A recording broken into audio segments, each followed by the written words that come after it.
Bueno, os dejo con Enrique, que os va a dar la charla de ahora.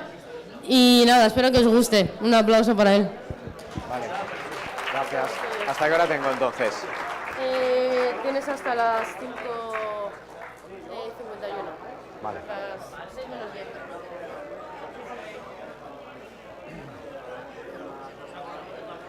Bueno, buenas tardes a todos. Mi nombre es Enrique. Y antes que nada, pues agradecer a toda la organización del TRAID y a la universidad, pues el invitarme como un año más, como todos los años, yo creo que desde el principio, y para mí es un placer estar aquí con vosotros. Soy presidente de una escuela que es MBIT School, que está especializada en formación en inteligencia artificial, Big Data y analítica avanzada. Y aparte, bueno, pues también dirijo una compañía que se llama Tinámica, que ofrece servicios de tecnología también en arquitecturas de Big Data, sistemas inteligentes y sistemas analíticos. La charla que traigo aquí, bueno, pues es para enmarcar el concepto de inteligencia artificial, ver aplicaciones, algún ejemplo y sobre todo, pues me gustaría también que haya un espacio abierto al final de la charla, pues para dudas, preguntas, todo lo que queráis preguntarme y que yo pueda responder. Vivimos en un año que parece que la inteligencia artificial está de moda. Todo es una palabra, un concepto que se está oyendo pues, por todos los sitios, igual que años atrás se hablaba de Big Data. Ahora se habla más de inteligencia artificial que de Big Data por muchas razones, muchas de ellas comerciales y de moda, pero es verdad que están surgiendo aplicaciones y bueno, pues os quería contar. Primero enmarcar el concepto, como os decía, y luego ver qué usos y aplicaciones se le están dando.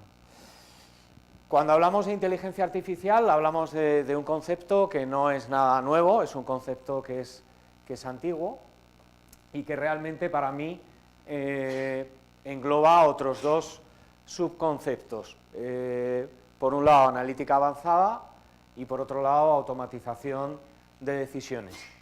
Es mucho más allá que robótica, es decir, al final lo que transmite el concepto es la capacidad de tomar decisiones de manera autónoma, y en esa toma de decisiones, pues evidentemente se trata de emular en todo lo posible a la mente humana o al cerebro humano.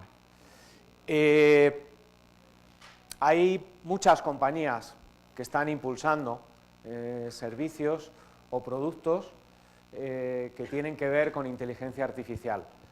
Boston Dynamics es una de ellas. Es una compañía que perteneció a Google hace unos años y que se desprendió de ella y la vendió. Una compañía de robótica, pero que en el momento en el que Google aceptó algún contrato con el gobierno americano, eso le dio problemas desde el punto de vista de imagen, sobre todo porque se estaba trabajando para el ejército, y entonces la vendió y la compró una compañía japonesa. Si queda tiempo podemos ver algún vídeo al final, pero los tenéis en YouTube, todos los que queráis, y vais a ver multitud de robots de todo tipo para hacer múltiples tareas. Y lo que se ha conseguido, que yo creo que es el valor añadido de Boston, pues es emular el movimiento humano, cosa que no es fácil a la hora de caminar por la nieve, por ejemplo, y mantener el equilibrio, que lo podéis ver en algún vídeo, o bueno, pues hacer cualquier tipo de trapecismo, saltos y demás, y mantener el equilibrio. No es nada sencillo. El concepto de inteligencia artificial pues surge después de la Segunda Guerra Mundial con la máquina de Turing. Es decir, la máquina de Turing trataba de alguna forma de que un humano que interaccionara con la máquina llegara un momento que dudara o no supiera si realmente estaba interactuando desde el punto de vista de la comunicación con una máquina o con un humano. Eso hoy en día ya sabéis que está totalmente superado, es decir, os pueden poner enfrente a una máquina para conversar con vosotros en cualquier modo de comunicación, escrita, oral, y vamos a tener serias dificultades, evidentemente, en una conversación corta, pues para discernir, para saber quién está detrás.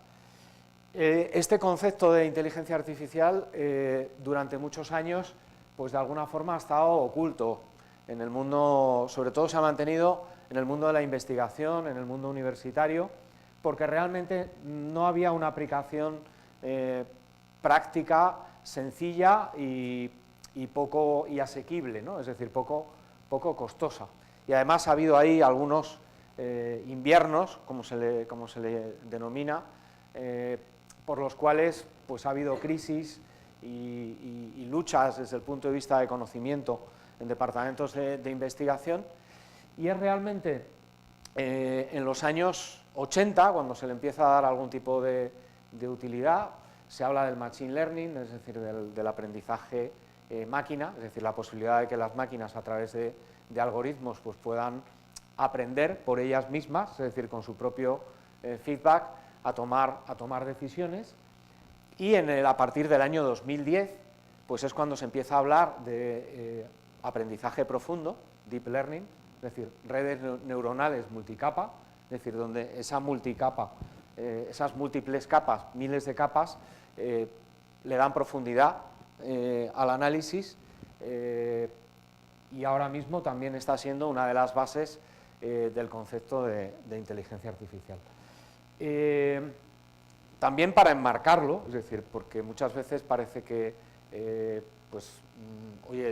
la analítica o el mundo del Big Data donde está, es decir, todo lo que es analítica descriptiva, pues de alguna forma tiene una aplicación o un uso a partir de los años 90, a partir del año 2000 es cuando se empieza a hablar de analítica predictiva, y es a partir de hace un par de años, 2-3 años, cuando se empieza a hablar de analítica prescriptiva,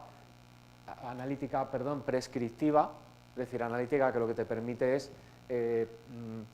prescribir, es decir, decirte cuál es la mejor decisión a tomar e integrarlo con el concepto de inteligencia artificial, ¿vale?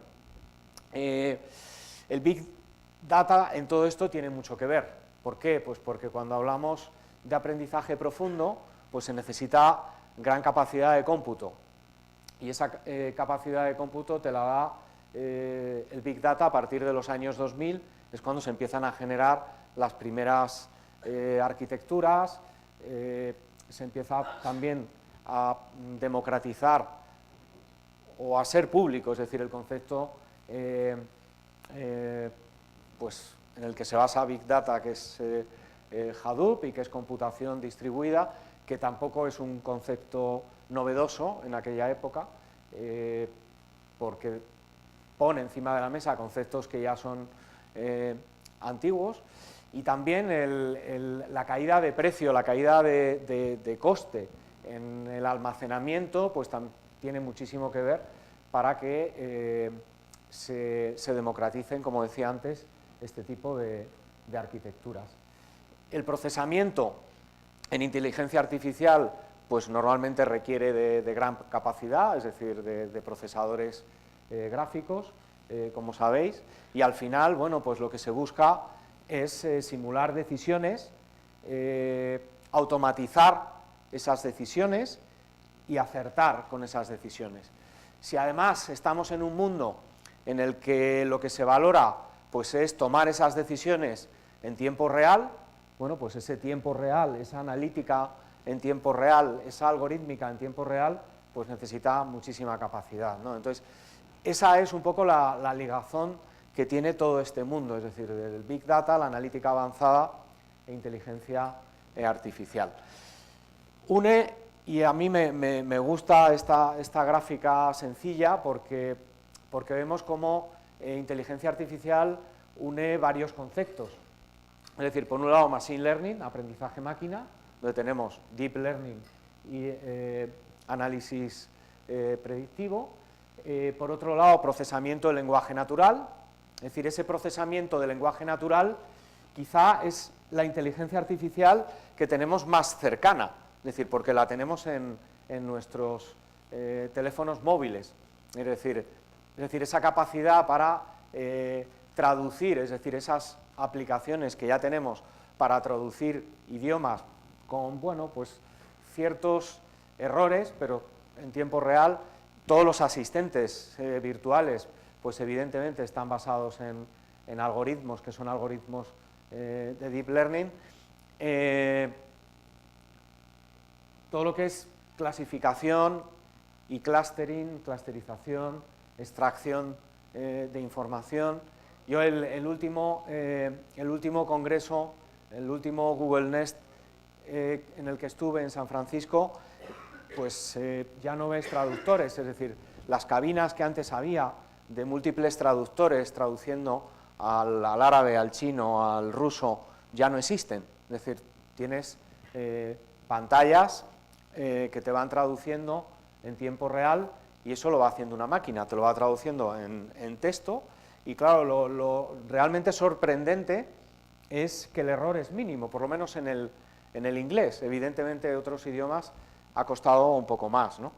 Pero ahora mismo, con ese procesamiento del lenguaje natural, no hay realmente mucha diferencia entre que tú lo puedas ver en texto o en que tú, a través de una aplicación en tu móvil, con tus cascos, con tus audífonos, puedas oírlo en voz.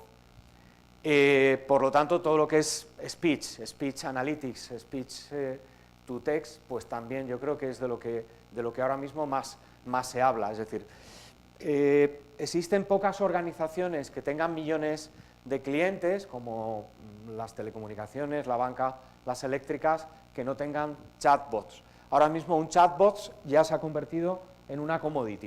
Es decir, la aplicación de un chatbot en una compañía es un proyecto que, por ejemplo, para Google como organización, Google Cloud Platform, es simplemente un proyecto que es rápido, de rápida implantación, de poco volumen de negocio, porque hay poco tiempo, poca inversión en cuanto a configuración. Sistemas expertos, es decir, todo lo que tiene que ver con organización de la logística, planificación, etcétera, etcétera. Robótica es una parte de la inteligencia artificial en todo lo que tiene que ver con bueno, pues ese control, esa emulación del movimiento para parecerse a un humano, o en la medida en la que el robot incorpora cada una de las características que estamos viendo para intentar comportarse como una persona. Y luego, por último, visión, es decir, todo lo que es visión artificial, en el sentido de interpretar la realidad y en el sentido de hacer analítica, que es lo que hace bueno, pues, Facebook o YouTube, es decir, para analizar en tiempo real cualquier tipo de imagen, ¿no? Y que, bueno, pues para temas de no solamente seguridad, sino también para temas de recursos humanos en algunas compañías, pues es algo que bueno, pues que se está implantando, es decir, y las mismas cámaras de seguridad pues sirven para, por ejemplo, pues interpretar en este auditorio pues qué grado de motivación tenéis con la charla, quién se está aburriendo, quién se lo está pasando bien y quién no, ¿no? Entonces, eso imaginároslo pues en una compañía que pueda tener indicadores en su día a día del estado de motivación de las personas, ¿no? Entonces, esta es otra que es muy simple y también en realidad me gusta desde el punto de vista conceptual, y es que en la programación tradicional, es decir, pues tenemos los datasets, tenemos la data, tenemos un programa, tenemos una máquina que es la que hace el juego y al final, oye, pues obtenemos un output, ¿no? En Machine Learning disponemos de la data, tenemos el output ya que queremos conseguir, tenemos el objetivo final y al final, oye, la máquina se encarga de programar, ¿no? de hacer el programa, de diseñar, de escribir el programa que consigue ese output. En inteligencia artificial lo que tenemos es el objetivo a conseguir, a dónde queremos llegar y la máquina se encarga de todo. Es decir, si estamos en aprendizaje profundo y en aprendizaje que no sea ni siquiera supervisado, es decir, que a la máquina, al programa, en realidad no se le da ningún tipo de regla, es como, oye, pues echar las cartas, mirar los pozos del café y, bueno, pues que el algoritmo te diga lo que ve y que te clusterice y te haga una clasificación y que de ahí, bueno, pues aprenda, ¿no? Es decir, con ese output. Entonces, llegados hasta aquí, y entonces, ¿qué? Es decir, esto, ¿qué hay de nuevo o qué aplicaciones puede tener?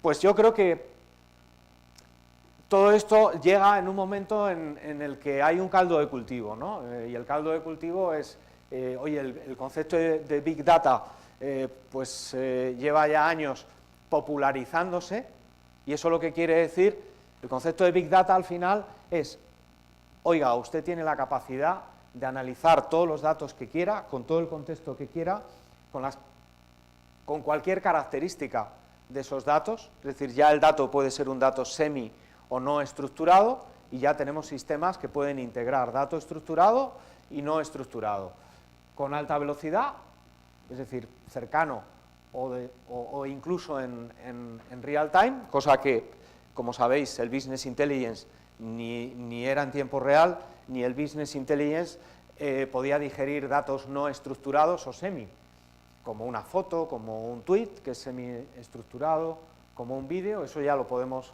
hacer, y con cantidades ingentes de datos. Es decir, podemos hablar de muchos teras, ¿ok? Es decir, donde hace unos años pues había compañías que no tenían la capacidad ni el volumen de inversión para analizar 10 años de histórico, porque era una burrada desde el punto de vista de coste de almacenamiento, pues hoy no, hoy es muy barato, y además lo podemos hacer en un entorno cloud, que lo apagas y lo enciendes cuando quieres y que sabes en todo momento el coste que te va a producir, ¿no? Entonces, es verdad que para todo este tipo de proyectos el cloud facilita mucho las cosas, ¿no?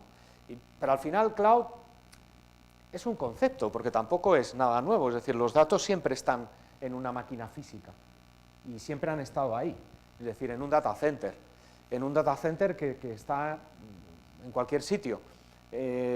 Aquí la bondad de todo esto es que a través de Internet, de comunicaciones IP, podemos tener acceso a cualquier lugar, por remoto que sea, en tiempo real, con una seguridad pues digna. Ya no hace falta tirar redes dedicadas como antes, pero también hay otra cosa, y es las consolas de administración de las plataformas cloud pues han avanzado tanto que cualquiera las puede administrar. Es decir, que el usuario mismo puede administrar esas plataformas de una manera sencilla, también en tiempo real, y los costes se calculan en segundos o en minutos, y hay sistemas de tarificación que tarifican simplemente con tu tarjeta de crédito. Con lo cual, bueno, pues eso también, desde el punto de vista comercial, ha facilitado y ha acelerado este tipo de proyectos, donde tú puedes desplegar pues una plataforma de Big Data potentísima en cuestión de minutos o en cuestión de horas, y la puedes ingestar, es decir, llenarla de datos también en cuestión de minutos, de horas, y por lo tanto ponerla en producción en cuestión de horas o de días. Y esto antes era impensable, porque se tardaban semanas o incluso meses en tener este tipo de sistemas. Y si además lo tenemos de una manera asequible, pues quiere decir que cualquiera de nosotros puede desplegar un sistema potentísimo de analítica de datos tirando de cualquier nube, Azure, Google Cloud, y utilizar algoritmos de aprendizaje profundo, de Speech Analytics, de imagen, de lo que queráis. Y se puede montar un proyecto de una manera yo os diría relativamente sencilla y al alcance de todos. También hay, desde el punto de vista conceptual, algo que ha facilitado mucho las cosas, y son las comunidades open, las comunidades open source. Esto donde hace unos años, pues los que formaban parte de las comunidades open, pues era gente rara, alternativa, con el arete en la oreja, gente que no era del todo de fiar, pues eso ha cambiado totalmente. Es decir, cuando realmente en las organizaciones actuales resulta que grandes organizaciones conservadoras pues están comprando startups para parecer que tienen otra imagen, y al final, bueno, pues son dos mundos que es difícil convivir. Se ha podido demostrar que las comunidades open lo están haciendo bien. Se ha podido demostrar que la gran decisión que tuvieron los ingenieros de Google en el año 2000 de ceder el código de Hadoop a la comunidad Apache, pues fue una decisión de verdad visionaria, porque a partir de ahí, es decir, el crecimiento que tuvo los desarrollos en comunidad, los crecimientos son realmente exponenciales. Y han seguido otras comunidades. Entonces, hay comunidades analíticas como TensorFlow o como Kaggle, donde tienes a desarrolladores de algoritmos que hacen que el efecto multiplicador sea tremendo, y que ahora mismo hay millones de algoritmos de todo tipo en esas comunidades, y están facilitando mucho las cosas para resolver cualquier problema utilizando un algoritmo que está ahí, es decir, para disposición. Yo no diría para libre disposición, porque ya sabéis cómo se trabaja en comunidad. En comunidad puedes coger lo que quieras, pero tienes que aportar también, ¿no? de alguna forma. Es decir, no es gratis, no es que sea free, es decir, hay que aportar a la comunidad, y hay muchas maneras de aportar a ella. Bueno, pues todo esto está maduro, es decir, trabajar en frames que no eran frames de fabricantes con marca, es decir, que no los había fabricado un IBM, ni un Oracle, ni un SAP, sino que venían de la comunidad, ahora se ha hecho maduro. Y se ha hecho tan maduro que ha habido quien les ha puesto etiquetas y lo está comercializando como producto. Es decir, cuando hablamos de Cloudera, cuando hablamos de MapR, cuando hablamos de Hortonworks, lo que han cogido es producto de la comunidad, lo etiquetan, lo venden y aportan a la comunidad de otra manera. Ahora los fabricantes como IBM, como Oracle, como SAP, pues también tienen sus plataformas cloud donde están vendiendo este tipo de plataformas basado en los principios de la comunidad, ¿vale? De la comunidad Apache. No os voy a contar gráficos que ya sabéis, es decir, todo esto, es decir, el poder computacional, la ley de Moore, que quedó donde quedó, pero que realmente ha marcado tendencia, pues casi podemos decir que se ha seguido cumpliendo, y todo esto es la base de lo que estamos hablando. Todo lo que son redes neuronales tampoco es que sea nuevo, pero redes neuronales profundas que realmente puedes aplicarlas desde ya y que cualquiera las puede aplicar simplemente teniendo capacidad de cómputo y teniendo almacenamiento, bueno, pues es lo que ha hecho que donde antes 500 capas, 1000 capas en un algoritmo, pues necesitabas un maquinón que solamente estaba disponible en los grandes centros de cálculo, universidades, centros de investigación, ahora no. Es que cualquiera de nosotros puede ejecutar un algoritmo de red neuronal profunda con miles de capas en nuestro teléfono móvil. Ojo. ¿Cómo? Utilizando el cloud. ¿Cómo? Utilizando plataformas donde el entrenamiento del algoritmo se hace en el cloud, incluso la carga de datos, y el resultado, la explotación, la puesta en producción. Dale al enter y que te salga el resultado, lo puedes ver en tiempo real en tu teléfono. Entonces, fijaros lo que supone desde el punto de vista de democratizar, es decir, tomar decisiones complejas, que las puedes democratizar en cada una de las personas de tu organización, es decir, que un banco tenga la posibilidad de otorgar a cada uno de sus empleados la posibilidad de tomar decisiones en tiempo real con un cliente, porque el scoring de riesgo del cliente lo puede hacer él y lo puede hacer en tiempo real delante del cliente. Eso supondría, oye, otorgamiento de créditos y de préstamos en tiempo real al cliente.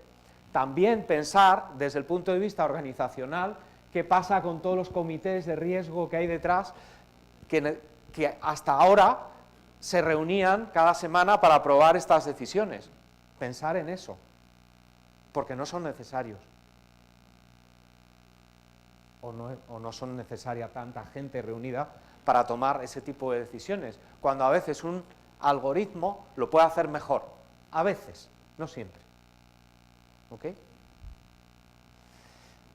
Cuando hablamos de metodología, quiere decir que depende de qué interacción tenemos en cada una de las capas, pues hablamos de unos algoritmos u otros, y se le ponen nombres.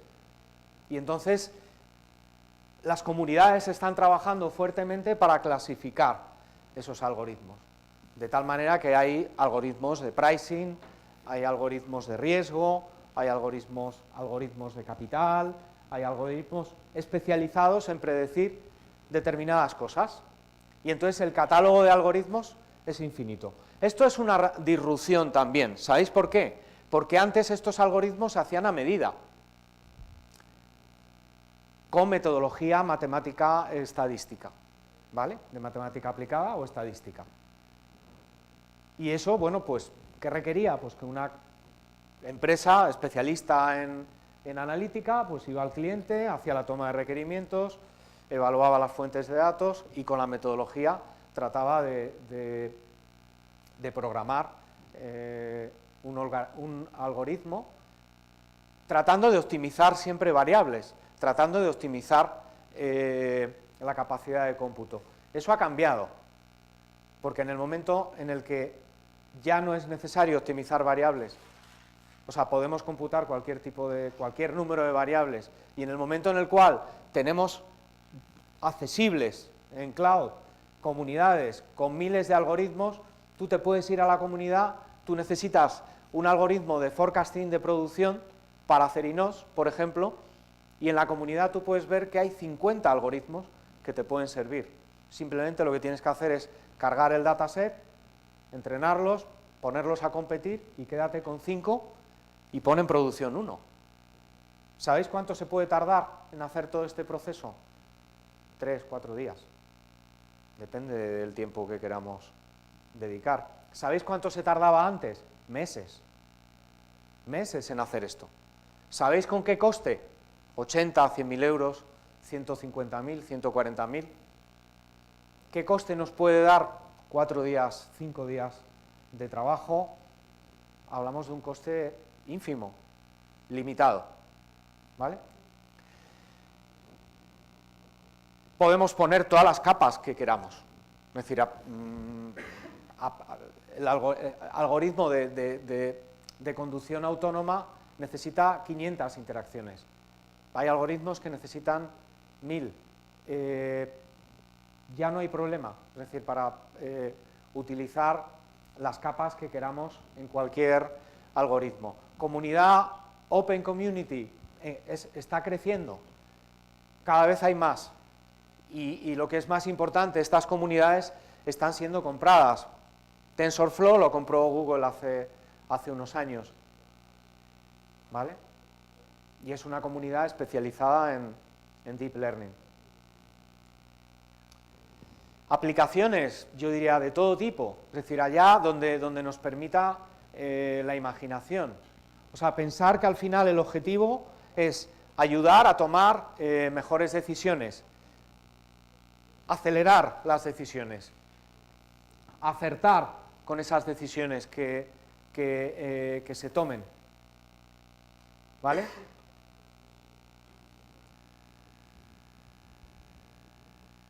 Seguro que lo conocéis todos, ahí creo que está en YouTube, pero si no en Netflix hay un documental muy bueno sobre DeepMind,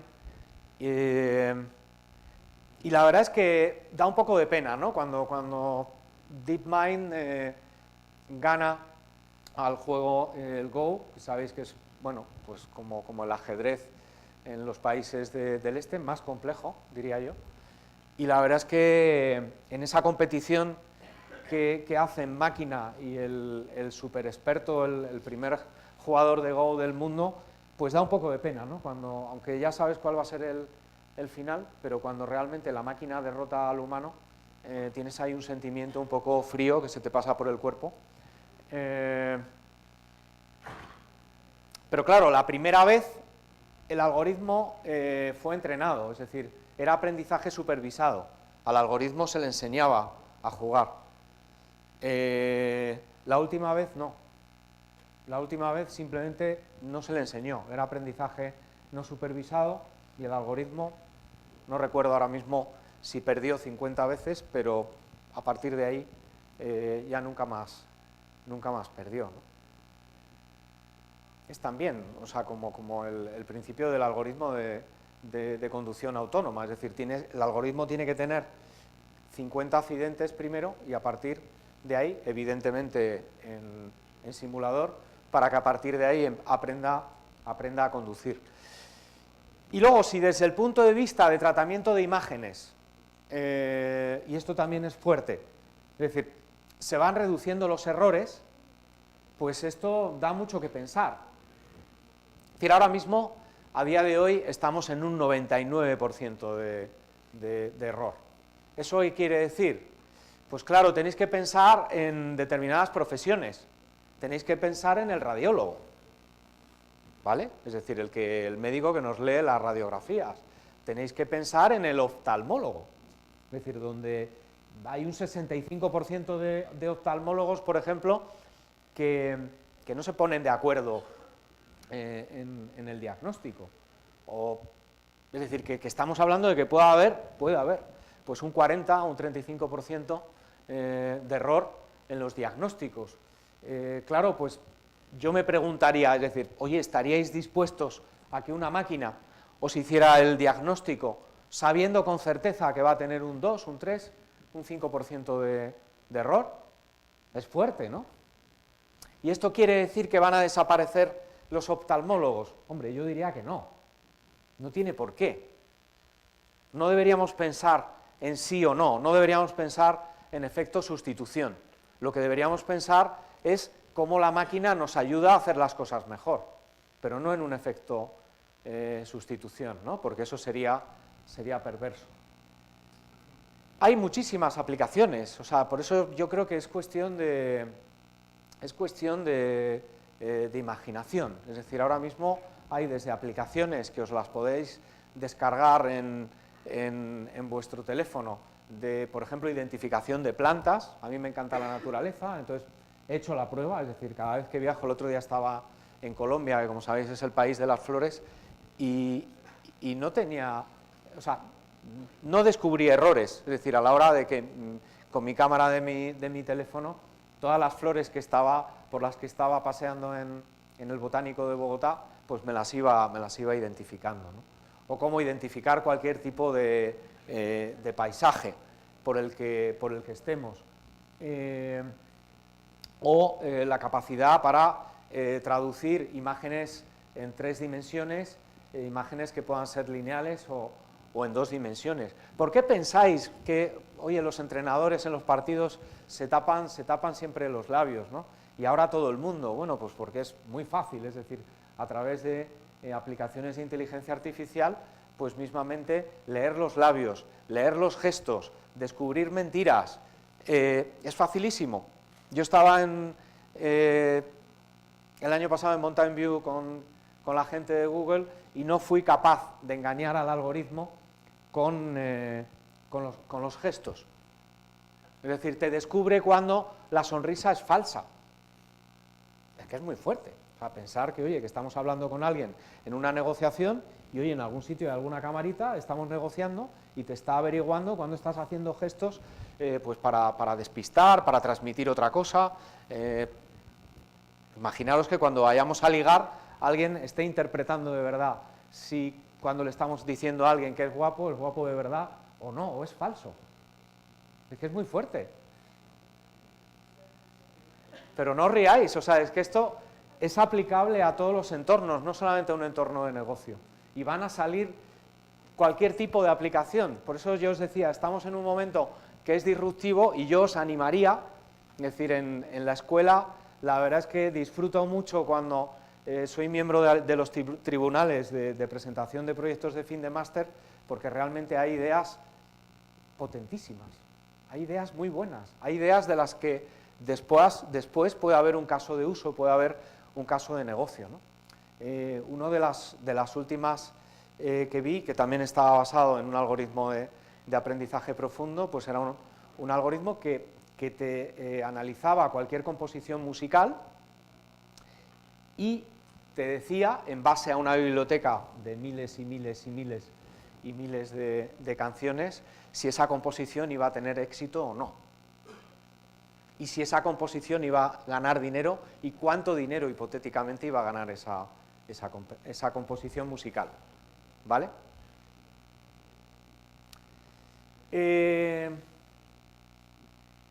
Bueno, Google está siendo una compañía que yo creo que tuvo la visión del impacto desde el punto de vista de negocio que todo esto podía tener, y la verdad es que lo está utilizando muchísimo. Es decir, hablamos del cloud. El cloud son data centers que están conectados entre sí.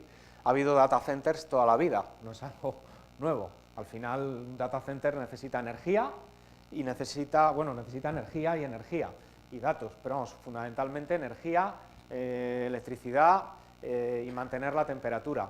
Bueno, pues un algoritmo es el que ha utilizado Google para ahorrar hasta un 40% de energía en sus data centers.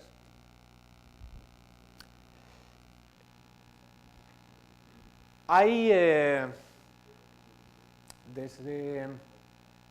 bueno, esto es aplicación de analítica de imágenes a un trocito de una película que seguramente todos habéis visto.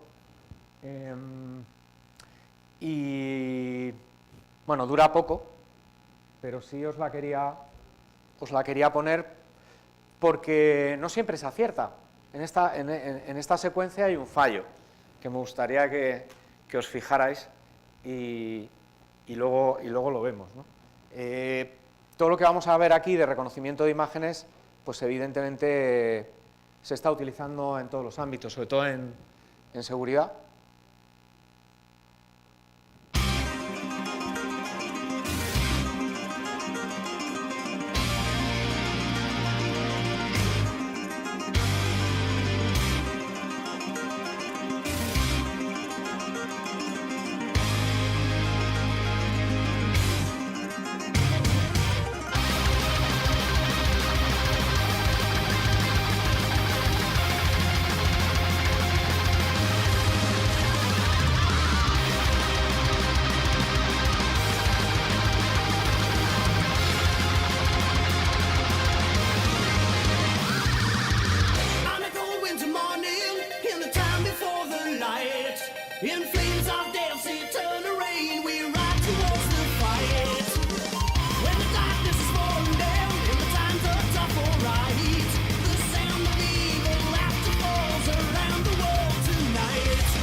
O sea, fijaros cómo esta tecnología pues, es la que ha aplicado una compañía que se llama SAI Sports al último Mundial de Fútbol, y lo tenéis en todas las estadísticas que figuraban de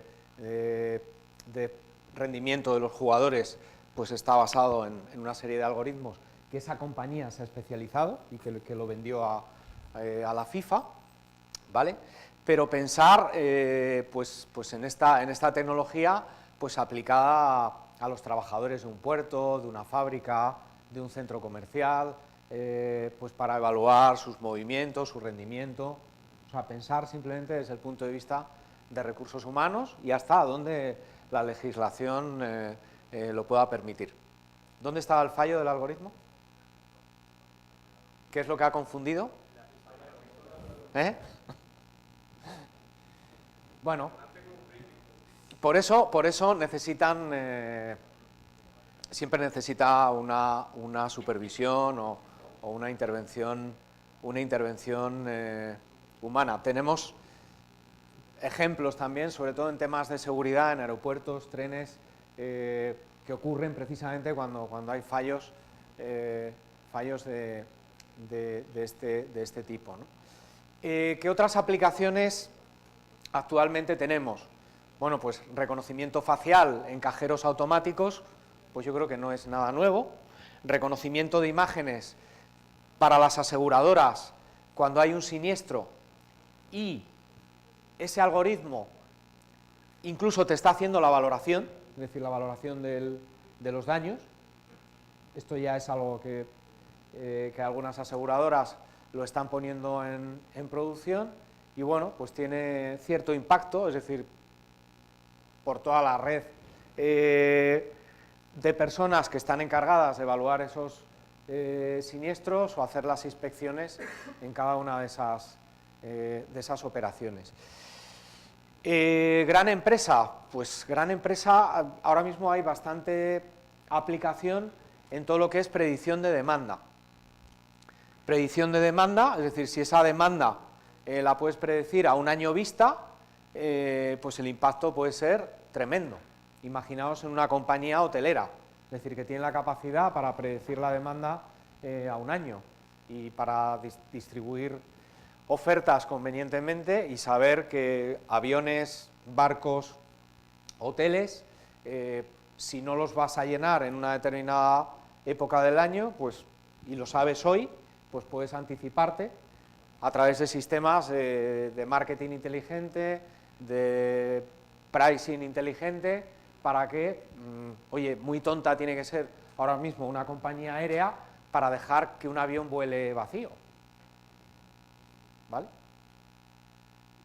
Es decir, los sistemas de pricing que se utilizan, y además lo podéis ver vosotros mismos cuando vais a hacer hacéis una consulta en la página web, la hacéis 10 minutos más tarde y el precio, ¿qué pasa? Ha cambiado. O en Booking. ¿Y eso por qué? Estáis mapeados totalmente. Está mapeada la IP, estáis mapeados vosotros y hay un sistema por debajo de Big Data que se llama DMP, que está cruzando ofertas en tiempo real y os está incitando de alguna forma a que compréis y a que compréis lo antes posible.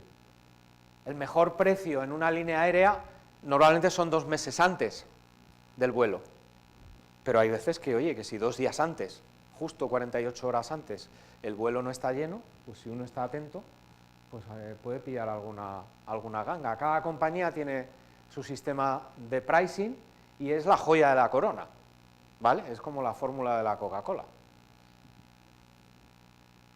La industria del automóvil. La industria del automóvil cada vez está utilizando algoritmos desde el punto de vista de la seguridad, es decir, ya se están probando pues algoritmos que van a parar el coche en cuanto un sistema de cámaras detecte que no estamos concentrados, detecte que estamos conduciendo mirando el teléfono, detecte que estamos conduciendo y nos estamos durmiendo y para el coche, para el vehículo. ¿Y quién va a contratar todo esto? Pues a lo mejor lo contratan ayuntamientos, a lo mejor lo contratan ciudades. ¿Para qué? Bueno, pues por temas de seguridad, por... Dudas, preguntas que tengáis sobre todo esto.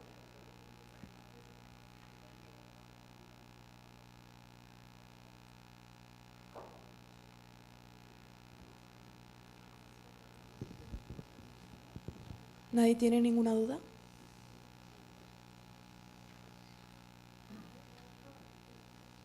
¿Alguna pregunta?